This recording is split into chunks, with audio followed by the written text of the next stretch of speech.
Hi friends, आज शुरू करते हैं मैं माफिया हस्बैंड फैन फिक्शन के पार्ट 15। पिछले पार्ट में हमने सुना था इपो ने जान को एक डॉल गिफ्ट में दी थी, जिसे देखकर जान जब बहुत ज़्यादा खुश था। अब आगे की स्टोरी। वो दोनों अब रेस्टोरेंट के बाहर खड़े हुए थे। जान कहता है ये तो वही रेस्टोरेंट है जहाँ पर हम कल खाने के लिए आए थे। इपो जान की तरफ देखता है। जान जो उस टॉय को पकड़कर वहाँ पर खड़ा हुआ था। इपो कहता है मुझे लगता है वो टॉय खाना नहीं खाएगा, तो कोई भी ज़रूरत नहीं है उसे अपने साथ लाने के लिए। जान उस टॉय को टाइटली पकड़कर नाव में अपना सर हिलाता है। इपो कहता है ठीक है, जो तुम्हें ठीक लगे। वो बहुत ज़्यादा इरिटेड टोन में कहता है और वो रेस्टोरेंट के अंदर चला जाता है। मगर उसे बहुत अच्छा भी लगा था क्योंकि उसने उस टॉय को उसे गिफ्ट में दिया था। अब रेस्टोरेंट के अंदर वो दोनों अपना ऑर्डर देते हैं।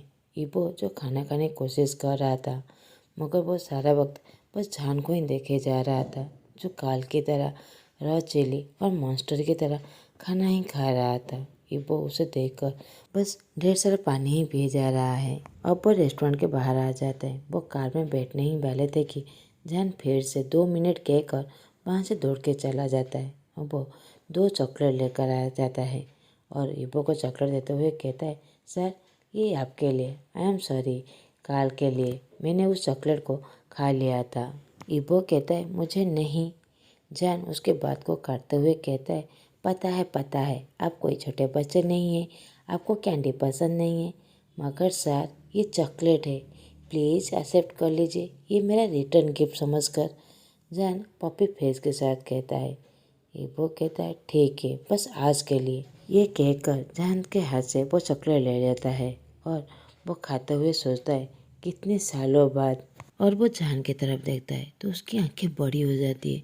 जान का फेस जो पूरी तरह मेसी हो गया था, उसकी लिप्स जो पिंक कलर का था वो डार्क कलर की वजह से उसका लिप्स कलर चेंज हो गया था और उसके चीक्स में भी चॉकलेट लग गया था। इबो जान की तरफ देखते हुए कहता है तुम कितने साल के हो। जान उसे कुछ भी नहीं कहता। वो अपनी चॉकलेट के दुश्मन के साथ कुछ भी बात नहीं करना चाहता था, इसीलिए वो अपनी उंगली से 3 दिखाता है और गाना गाते हुए कहता है वो 3 साल का है।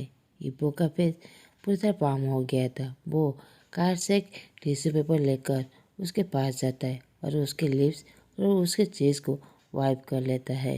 जान जो चॉकलेट खा रहा था वो पूरी तरह रुक जाता है और इबो की तरफ देखने लगता है। वो पूरी तरह शॉक हो गया था, मगर इबो जान के लिप्स को जो वाइप कर रहा था उसकी फोकस बस उसके पिंकी जूस लिप्स पर ही था और मन में सोचता है शायद मुझे अभी उसकी चॉकलेट को टेस्ट करना चाहिए था। जब मैंने मॉल रूम में टेस्ट किया था वो स्ट्रॉबेरी का था। वो जान की तरफ देखता है जो उसे शॉकिंग से देखे ही जा रहा था। इबो एक छोटी सी खांसी करते हुए वो अपने कोट के बटन को फेस करने लगता है और कहता है तुम कोई छोटे बच्चे नहीं हो या फिर मैं तुम्हारी नानी नहीं हूँ, ठीक से खाना खाओ। ये कहकर उसे थोड़ा सा दूर होकर अपने सीट में प्रॉपरली बैठ जाता है और वह अपने खुद के चॉकलेट को खाने लगता है। जान इबो की तरफ देखते हुए कहता है मैंने तुम्हें नहीं कहा था कि मेरे फेस को वाइप करने के लिए। इबो जान को घूर के देखने लगता है तो जान पूरी तरह चुप हो जाता है और भीगी बिल्ली की तरह चुपचाप बैठ जाता है। अब इबो जहाँ पर उसका मीटिंग था वो वहाँ पर चला जाता है। जान जो केबिन के बाहर उसका इंतजार कर रहा था। जैसे ही मीटिंग खत्म होता है, इबो जान के पास आकर कहता है डॉक्टर रोइंग भाई ने तुम्हें डिनर में इनवाइट किया है। जान कहता है हाँ, उन्होंने मुझे मैसेज किया था, बस मुझे 2 मिनट चाहिए, मैं अपनी आंटी को इन्फॉर्म कर दूँ। और वो आंटी को मैसेज कर देता है। इबो कहता है तुम उनके बहुत ज़्यादा क्लोज हो ना। तो जान कहता है हाँ, मेरी माँ के डेथ के बाद उन्होंने ही मेरा केयर लिया है। वो मेरी नानी है, मगर मैं उन्हें कभी नानी नहीं समझता, वो मेरे सेकंड मदर है। वो एक सैड से स्माइल देते हुए कह रहा था। वो अपनी माँ को जब भी बहुत ज़्यादा मिस कर रहा था। आगे ही वो कुछ भी नहीं कहता जब वो जान को इस तरह हर्ट होते हुए देखता है। अब वो उसके दिल में बहुत ज़्यादा दर्द हो रहा था। वो विंडो के साइड देखने लगता है। वो ग्लास के विंडो को खोलते हुए वो अपनी आँखों को बंद करके अपने आप को शांत करने की कोशिश करता है। अब हमें शाहजहान का अपार्टमेंट दिखाया जाता है। जैसे ही आंटी यू को जान का मैसेज मिलता है, वो इमीडिएटली मिस्टर साहब को फ़ोन कर देते हैं। आंटी यू कहते हैं, सर यंग मास्टर ने वांगीबो के बड़े भाई के घर जाना चाहते हैं, उनके घर में डिनर है, मैं उन्हें क्या बोलूं? मिस्टर साहब कहते हैं, उसे अलाउ कर दो, मेरा बेटा पूरी तरह ठीक है, वो मेरे बेटे को हमेशा प्रोटेक्ट करेगा, इबो मेरे बेबी बॉय को कभी भी हर्ट नहीं करेगा, डोंट वरी। तो आंटी वो जान को मैसेज करते हुए कहते हैं, ठीक है बेबी जान, वहाँ पर मत रुकना, डिनर के बाद ज़रूर घर वापस आ जाना, मगर हाँ उनके घर जाने से पहले कुछ स्वीट ज़रूर लेके जाना उन दोनों भाइयों के लिए, वो तुम्हारे बस है ना। जैसे ही आंटी वो का अप्रूवल मिल जाता है, जान रास्ते में कुछ स्वीट्स खरीद कर उनके घर पहुँच जाते हैं। अब हाईक्वान का घर दिखाया जाता है। हाईक्वान जब बाहर उन दोनों का वेट कर रहा था, जिनी जो किचन रूम में खाना पकाने में बहुत ज़्यादा बिजी था। जिनी को रिस्पॉन्सिबिलिटी दिया गया था कि वो रात का डिनर सभी के लिए बनाए। जिनी और जान जो एक दूसरे को जानते थे, जिनी जब हाईक्वान से मिलने के लिए हॉस्पिटल जाता था तो उन दोनों को एक जान पहचान हो गया था। हाईक्वान ने ऑलरेडी जिनी को कह दिया था कि जान का रियल नाम यहाँ पर नहीं लेने के लिए, उसका नाम डॉक्टर वोइंग है। जैसे ही जान उनके घर पहुँचता है, हाईक्वान उसका वेलकम करता है और उसे गले लगा लेता है। उसके हाथ को पकड़ते हुए अंदर ले जाता है। इबो पूरी तरह शॉक था। वो मुंबर्स करते हुए कहता है, ये क्या हो रहा है भाई, मुझे इग्नोर कर रहे हैं उस लिटिल क्रेजी डॉक्टर के लिए। अब इबो उन दोनों को फॉलो करके घर के अंदर चला जाता है। कुछ देर बाद जान वहीं पर खड़े होकर पीछे की तरफ देखने लगता है। तो इबो कहता है, क्या हुआ? हाईक्वान भी कहता है, क्या हुआ डॉक्टर रोइंग? मगर जान कुछ भी नहीं कहता। वो बाहर की तरफ दौड़ के चला जाता है। अब दोनों भाई एक दूसरे की तरफ देखने लगते हैं, जो कुछ भी नहीं समझ पा रहे थे। वो दोनों भी जान के पीछे दौड़कर बाहर की तरफ आ जाते हैं। जान कार के पास पहुंचकर कार का डोर ओपन कर उस गिफ्ट को बाहर निकाल लेता है और उसे खुशी से टाइटली गले लगा लेता है। इबो अपने आंखें को रोल करते हुए सोचता है, इसीलिए जान इस तरह दौड़ के आया था। हाईक्वान भी जो उसके पीछे दौड़कर वहाँ पर आ गया था, वो उसकी तरफ देखकर कुछ कहे उसकी आंखें उस ब्लू सॉफ्ट टॉयज पर पड़ता है। वो उसकी तरफ देखने लगता है और वो पूरी तरह सरप्राइज था। मगर जान जैसे ही उन दोनों की तरफ देखता है, वो अपनी टॉय को अपने पीछे छुपा लेता है और वो प्राउड फेस के साथ मनाते हुए कहता है, ये मेरा गिफ्ट है, मैं किसी के साथ शेयर नहीं करूँगा। हाईक्वान पूरी तरह सरप्राइज था जान की ऐसी बिहेवियर देखकर। वो जान को ऐसे किसी भी चीज़ के लिए इतना ज़्यादा पॉजिटिव होते हुए नहीं देखा था। दूसरी तरफ हिप्पो जो बहुत ज़्यादा खुश था कि उसके गिफ्ट के लिए जान कितना ज़्यादा पॉजिटिवनेस है। हाईक्वान जेंटली कहता है, ठीक है, मैं उसे ट्रस्ट नहीं करूँगा, ये गिफ्ट तुम्हें किसने दिया? हिप्पो जो हंस रहा था उसकी मुस्कुराहट से कहीं गायब हो गया था। अगर जान ने उसका नाम लिया तो उसके भाई पूरी लाइफ उसे टीज करते रहेंगे। मगर उसकी लक पूरी तरह बैड था कि जान ने उसका नाम बड़ी जोर से लेते हुए कह रहा था। जान बड़े से मुस्कुरा देते हुए कहता है, मिस्टर वांग ने मतलब बॉस ने मुझे गिफ्ट दी, क्या ये क्यूट नहीं है? हाईक्वान कहता है, मुझे पता था। मेरा छोटा भाई जो बहुत ज़्यादा रेस्पॉन्स है और वो इबो की तरफ देखने लगता है, जिसकी फेस पूरी तरह रेड हो गया था। अब वो तीनों घर के अंदर आ जाता है। तो जान कहता है, जिन कहाँ पर है? हाईक्वान कहता है, किचन रूम में, वो हम लोगों के लिए डिनर बना रहा है। उसी समय जिन जो किचन रूम से बाहर की तरफ आ रहा था, वो जान की तरफ देखते हुए कहता है, हेलो डॉक्टर रोइंग, आप कैसे हैं? जान कहता है, मैं ठीक हूँ, आप कैसे हो? डिनर रेडी हो चुका है? जान जिन के हाथ में मिठाई का पैकेट दे देता है। तो जिन कहता है, मैं पूरी तरह ठीक हूँ, और मिठाई देखते हुए कहता है, इसकी क्या ज़रूरत थी? और well I am sorry, dinner बनने में थोड़ा सा लेट होगा। जान कहता है, सॉरी की कोई ज़रूरत नहीं है, ये तो अच्छी बात है, चलो मैं तुम्हारी हेल्प करता हूँ। अब वो दोनों किचन रूम की तरफ चले जाते हैं। हाईक्वान कहता है, इबो ठीक है, चलो हमारे वाइफ्स तो डिनर बनाने के लिए चले गए, चलो हम दोनों कुछ बातें करते हैं। ये कहकर वो दोनों ऑफिस रूम की तरफ चले जाते हैं। दूसरी तरफ ईबो जो पूरी तरह कंफ्यूज था वाइफ वार से, मगर भाई के मुंह से ये वार सुनकर उसे बहुत अच्छा भी लगा था। मगर फिर से वो अपने दिमाग में चिल्लाते हुए कहता है, व्हाट द हेल, भाई ये क्या कह रहे हैं। अब ऑफिस रूम के अंदर हाईकॉन ईबो की तरफ देखते हुए कहते हैं, ईबो प्लीज़, मैं तुम्हें जो पूछूंगा तुम पूरे दिल से जवाब देना। ईबो कहता है, हाँ भाई पूछिए, क्या हुआ है। वो अपने भाई की तरफ देखता है जो बहुत ज़्यादा सीरियस थे। हाईकॉन उसे बैठने के लिए इशारा करते हैं और कहते हैं, अपनी आंखें बंद करो। तो ईबो अपनी आंखें बंद कर लेता है। हाईकॉन कहते हैं, तुम्हें क्या लगता है डॉक्टर विंग के बारे में, वो कैसा पर्सन है। आंसर देने से पहले फिर से एक बार ज़रूर सोच लेना। ईबो उस मोमेंट के बारे में सोचने लगता है जब वो जान के वक्त बिताया था। वो कैसे उसके साथ रेस्पेक्टफुली बातें कर रहा था। वो उसके लिए कैंडी भी लेकर आया था। उस हंटेड हाउस में वो उसे कंसोल भी किया था और उसकी हेल्प भी की थी। ईबो कहता है, वो बहुत ज़्यादा इनोसेंट है, सादा सीधा है, इमोशनल है, स्वीट है, अट्रैक्टिव है। हाईकॉन उसकी बातें सुनकर हंसने लगता है। ईबो अपना आंसर देकर अपनी आंखें खोलता है और वो सोचने लगता है कि उसने क्या कह दिया। वो अपने भाई की तरफ देखते हुए कहता है, नहीं नहीं भाई, मेरा मतलब वो आगे कुछ कहे। उस हाईकॉन उसकी बातों को काटते हुए कहता है, ओके ओके, झूठ बोलना बंद करो, मैं समझ गया कि तुम क्या कहना चाहते हो। ईबो, तुम पूरी तरह ठीक हो, डॉक्टर विंग एग्जैक्टली वैसे ही हैं। हाईकॉन फिर से कहता है, क्या तुम उसे प्यार करते हो। ईबो अपने भाई की तरफ देखने लगता है और थोड़ी देर चुप रहने के बाद कन्फ्यूजली कहता है, भाई मुझे नहीं पता।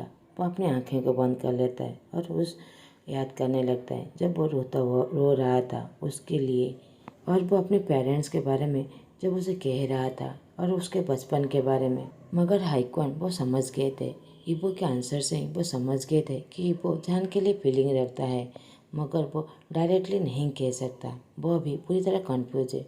ऑफ कोर्स वो एक माफिया बॉस है, वो स्ट्रॉन्ग फीलिंग वाला पर्सन है।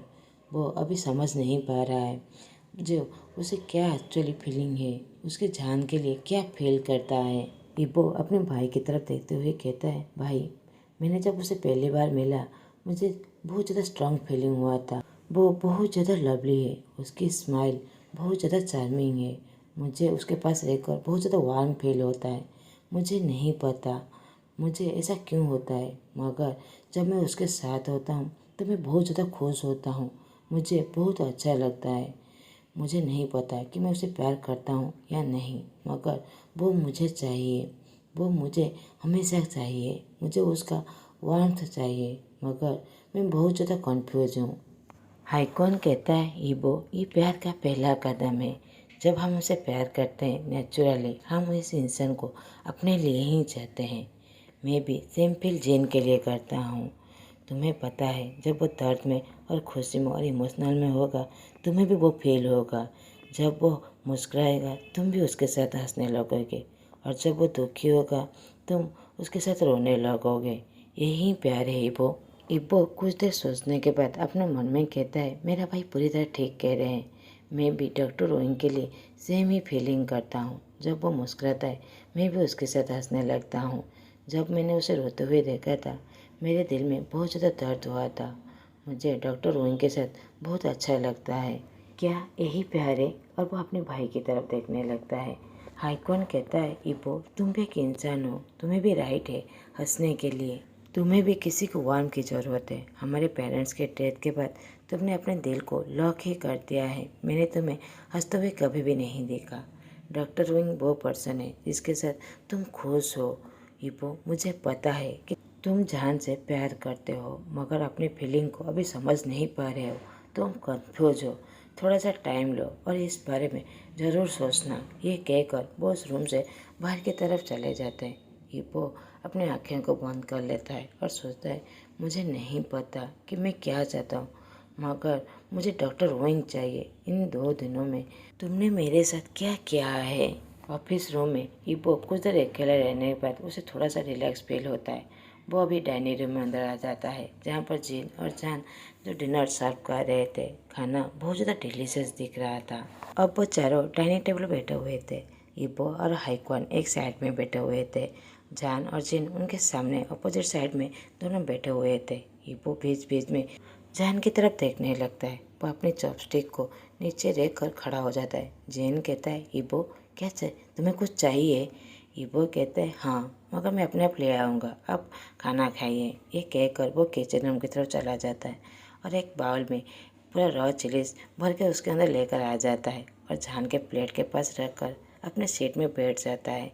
वो उन तीनों की तरफ देखने लगता है जो उसे देखे ही जा रहे थे।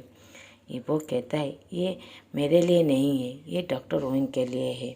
उसे वो चिलीज बहुत ज़्यादा पसंद है, इसलिए मैं उसके लिए लेकर आया हूँ।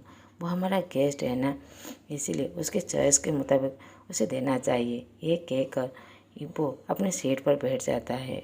जेन कहता है, मुझे पता है इबो, इसीलिए मैं उसके चॉइस के मुताबिक उसके लिए बनाने ही वाला था, मगर उसने मुझे रोक लिया क्योंकि उसने कहा कि तुम स्पाइसेस फूड टॉलरेट नहीं कर सकते। इसीलिए सिंपल और प्लेन टेस्टी और हेल्दी फूड बनाने के लिए उसने ही सजेशन किया था। इसीलिए मैंने तुम्हारे चॉइस के मुताबिक सारे खाना बनाया है।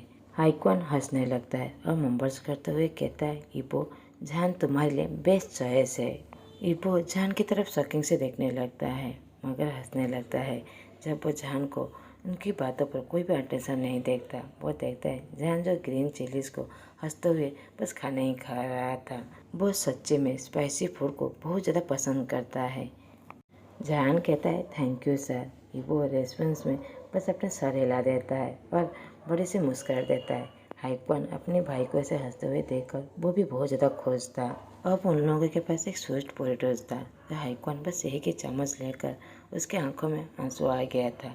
वो इमीडिएटली अपने आंसू को वाइप कर लेता है। इप्पो जो देख लेता है वो कुछ नहीं समझता। वो भी एक स्पून लेकर वो पोटैटोज को खाने लगता है। वो पूरी तरह स्टंट हो गया था।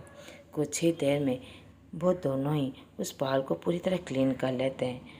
वो दोनों एक दूसरे की तरफ देखने लगते हैं। उन दोनों को कुछ भी कहने की ज़रूरत नहीं थी क्योंकि वो स्वीट पोटैटोज का टेस्ट उनके माँ के हाथों का जैसा लगा था। उनके माँ के डेथ के बाद वो पोटैटोज का टेस्ट जैसे भूल ही गए थे। आइकॉन कहता है, gene, thank you so much. इस पोटैटोज का टेस्ट बहुत ज़्यादा स्वीट और टेस्टी था, थैंक यू। इबो भी अपना सर हिलाता है अपने भाई की बातों पर एग्री करते हुए। जिन दोनों भाई की तरफ देखने लगता है और हंसने लगता है। दोनों वांग ब्रदर्स पूरी तरह सरप्राइज थे। जिन कहता है, हाइक्वान, इसे मैंने बनाया ही नहीं, मुझे तो इसे बनाना भी नहीं आता, इसे डॉक्टर ओइंग ने बनाया है। जैन उन दोनों भाई की तरफ देखता है और स्वीट से स्माइल देते हुए कहता है, आई होप आप लोगों को पसंद आया होगा।